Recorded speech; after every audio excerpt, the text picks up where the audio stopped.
एक व्यस्त शहर में, जहां हर कोई अपने जीवन की दौड़ में लगा हुआ था, एक छोटा मंदिर था।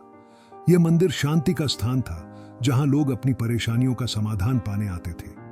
इस मंदिर में एक बुद्धिमान साधु रहते थे, जिनका नाम गुरु आनंद था। वह अपने शांत स्वभाव और गहरी समझ के लिए जाने जाते थे। एक दिन एक युवा महिला, जिसका नाम मीरा था, मंदिर आई।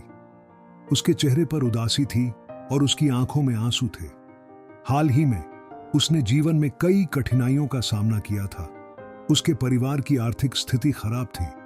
उसने एक प्रिय मित्र को खो दिया था और उसकी अपनी सेहत भी ठीक नहीं थी।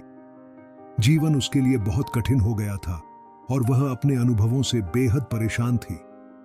मीरा ने गुरु आनंद के सामने बैठकर अपनी परेशानियां साझा की। जीवन इतना कठिन क्यों होता है? उसने रुआंसे स्वर में पूछा। हमें इतनी पीड़ा क्यों झेलनी पड़ती है? मुझे समझ में नहीं आता कि मैं यह सब क्यों झेल रही हूं। गुरु आनंद ने धैर्यपूर्वक सुना। उनकी आंखों में समझ और करुणा झलक रही थी। मीरा की बात सुनने के बाद उन्होंने उसे कहा, चलो हम साथ में थोड़ी सैर करते हैं। वे मंदिर से बाहर निकलकर शहर की तंग गलियों में चलने लगे।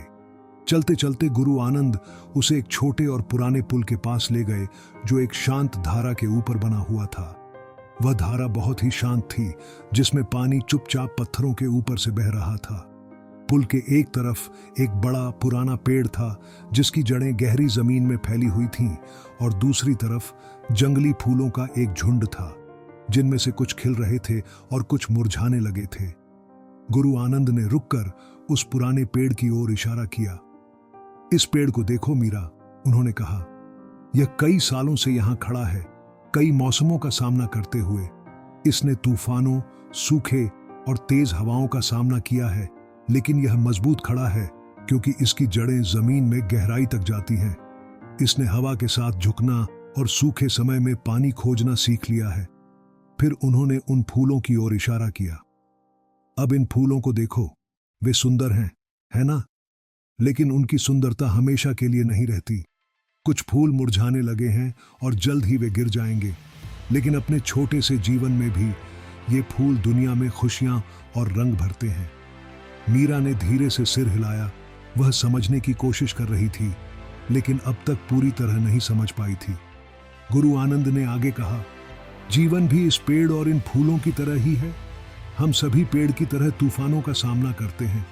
हम सभी के जीवन में फूलों की तरह खिलने और मुरझाने के मौसम आते हैं। पीड़ा जीवन के इस प्राकृतिक चक्र का हिस्सा है।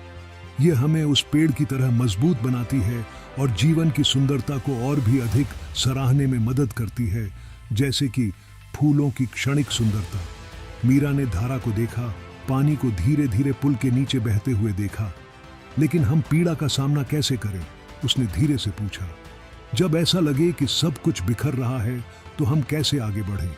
गुरु आनंद ने धीरे से मुस्कुराते हुए कहा, समझकर और स्वीकार करके मीरा। जिस तरह पेड़ तूफानों को स्वीकार करता है और फूल अपने छोटे जीवन को अपनाते हैं, उसी तरह हमें भी जीवन की चुनौतियों को स्वीकार करना सीखना चाहिए।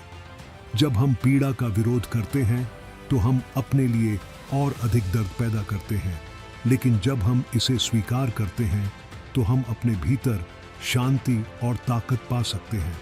उन्होंने फिर एक छोटा पत्थर उठाया और उसे धारा में फेंक दिया। पानी में लहरें उठीं, लेकिन जल्द ही पानी फिर से शांत हो गया।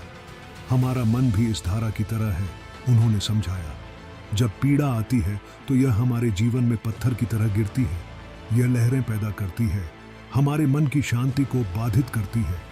लेकिन समय के साथ अगर हम इसे स्वीकार कर लें, तो हमारा मन फिर से शांत हो सकता है।